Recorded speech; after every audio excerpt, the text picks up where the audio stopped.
दोस्तों इससे आपको घबराना नहीं है।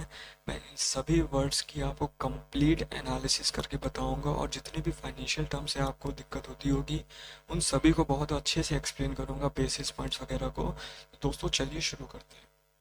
तो दोस्तों सबसे पहले हम टॉपिक का मतलब समझ लेते हैं। इसकी टॉपिक का नाम है दोस्तों बॉक्स्ड इन। बॉक्स्ड इन मतलब होता है कि दोस्तों किसी चीज को बक्से में बंद कर देना। ठीक है। अब दोस्तों आगे क्या लिखा है, as high prices restrain consumption. High prices मतलब क्या होता है दोस्तों, बढ़े हुए दाम। रिस्ट्रेन मतलब होता है किसी चीज को कंट्रोल में लाना। कंजम्पशन मतलब होता है जिस रेट से कोई कमोडिटी को कंज्यूम किया जाता है। दोस्तों क्या होता है कि जब किसी भी कमोडिटी या फिर किसी भी गुड्स की प्राइस जो होती है वो बढ़ जाती है तो अल्टीमेटली लोग उस चीज़ को खरीदना कम कर देते हैं। ठीक है। तो उससे कंजम्पशन जो है वो कंट्रोल में आ जाता है। रेस्ट्रेन मतलब कंट्रोल में आ जाता है। Inflation control must be top priority. दोस्तों महंगाई, इन्फ्लेशन मतलब होता है महंगाई को कंट्रोल करना जो है वो टॉप प्रियोरिटी होना चाहिए। सबसे ज़्यादा इसी चीज़ की प्रियोरिटी होनी चाहिए। ठीक है। अब दोस्तों आगे क्या लिखा है, the reserve bank of India's rate decision on Friday. अब दोस्तों रिजर्व बैंक ऑफ इंडिया जो है हमारे देश का सेंट्रल बैंक है, एपेक्स बैंक है। और इसका जो रेट का डिसीजन था, रेट मतलब यहाँ किसको रिफर करें दोस्तों, repo rate, reverse repo rate, ये सब होता है। ठीक है। रेपो रेट और आपका reverse repo rate, triple R. ठीक है। तो रिजर्व बैंक ऑफ इंडिया का जो फ्राइडे को रेपो रेट के ऊपर लेके डिसीजन था वो अल्टीमेटली इनएविटेबल था। मतलब कि अल्टीमेटली उसको अवॉइड नहीं किया जा सकता था। इनएविटेबल मतलब होता है अनअवॉइडेबल। ठीक। Monetary policy makers. अब दोस्तों मौद्रिक नीति बनाने वाले, मॉनेटरी पॉलिसी मेकर्स कौन होते हैं, मौद्रिक नीति बनाने वाले। दोस्तों मॉनेटरी पॉलिसी हम कह सकते हैं कि दोस्तों 216 में मॉनेटरी पॉलिसी का फॉर्मेशन हुआ था। दोस्तों ये कमेटी होती है जिसमें कि 5 मेंबर्स होते हैं और इनका मेन काम क्या होता है, इन्फ्लेशन पे। इसमें 6 मेंबर्स होते हैं और दोस्तों इनका मेन काम होता है इन्फ्लेशन को कंट्रोल करना। ठीक है। और इन्फ्लेशन को 2% से लेके 6% तक रखना, ये इनका मेन ऑब्जेक्टिव होता है मॉनेटरी पॉलिसी कमेटी का। इसमें दोस्तों कुछ आरबीआई के मेंबर्स होते हैं और कुछ गवर्नमेंट मेंबर्स होते हैं। तो इनका मेन काम होता है महंगाई को कंट्रोल करना, रेपो रेट फिक्स करना, रिवर्स रेपो रेट फिक्स करना। तो यही इनका मेन एम होता है। ठीक है। तो आगे क्या लिखा है दोस्तों, मॉनेटरी पॉलिसी मेकर्स के बाद, monetary policy makers were left with little choice but to rate interest rate by 50 basis points. अब दोस्तों मॉनेटरी पॉलिसी मेकर्स के पास कोई चॉइस नहीं बची थी, बस केवल एक ही चॉइस बची थी कि वो जो रेट का बेसिस पॉइंट है उसको 50 की वैल्यू से इंक्रीज कर दें। ठीक है। अब दोस्तों यहाँ पे आप सोच रहे होंगे ये रेट कौन सा है और ये बेसिस पॉइंट क्या होता है। तो दोस्तों सबसे पहले हम आपको एक एग्जांपल देना चाहते हैं। जैसे मान लीजिए दोस्तों ये आरबीआई है। आरबीआई हमारे देश का क्या है, सेंट्रल बैंक है। ठीक है। अब उसके नीचे जितने भी बैंक आते हैं उनको हम लोग नीचे वाले बैंक, जैसे कि एक मान लीजिए पीएनबी है। ठीक है, पंजाब नेशनल बैंक। अब दोस्तों पंजाब नेशनल बैंक जो होता है वो आरबीआई से जिस रेट पे लोन लेता है उसको हम लोग कहते हैं रेपो रेट। ठीक है। मान लीजिए आरबीआई ने पीएनबी को कुछ पैसे दिए और 6% के ब्याज पे दिए। ठीक है। और दोस्तों अब पीएनबी जो होगा वो उसी पैसे को किसको पकड़ा देगा, कस्टमर को। कस्टमर यहाँ कौन है, हम लोग हैं, आम जनता है कस्टमर जो कि बैंक में लोन लेने जाती है। तो अब इसने क्योंकि आरबीआई से 6% लिए और मतलब कि मान लीजिए इसने 1 लाख दिए। ठीक है।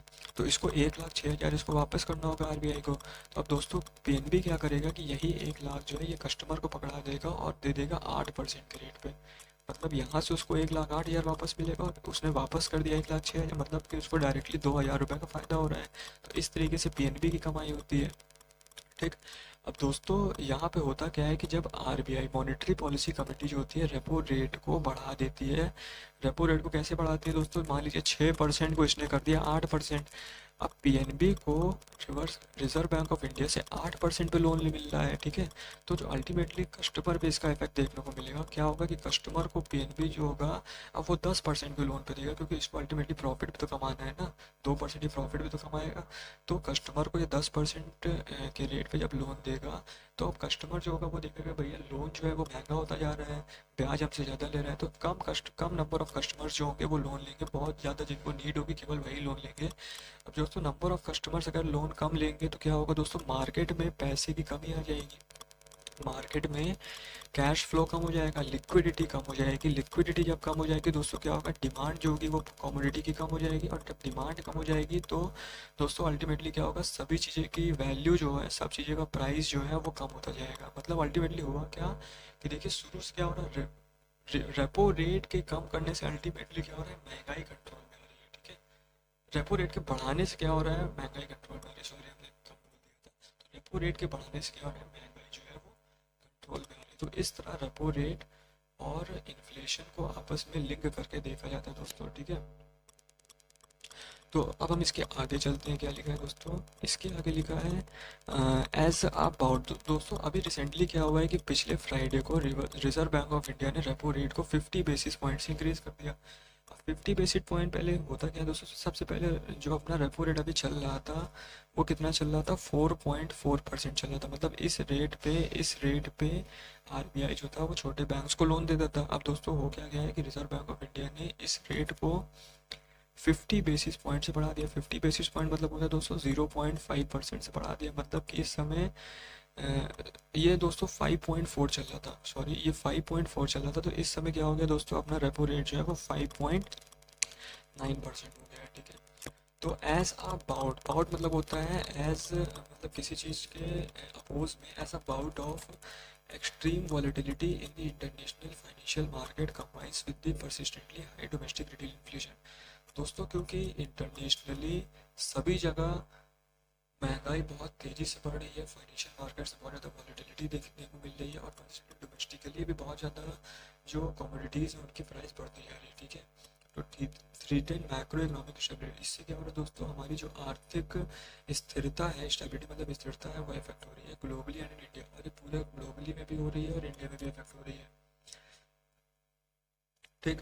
इसके आगे क्या लिखा है दोस्तों, आरबीआई गवर्नर शक्तिकांत दास। दोस्तों हमारे देश के जो सेंट्रल बैंक है, रिजर्व बैंक ऑफ इंडिया, उनके गवर्नर का नाम क्या है, शक्तिकांत दास। बहुत इंपॉर्टेंट नेम है दोस्तों। साइटेड, साइटेड मतलब होता है किसी चीज़ की एग्जाम्पल देना।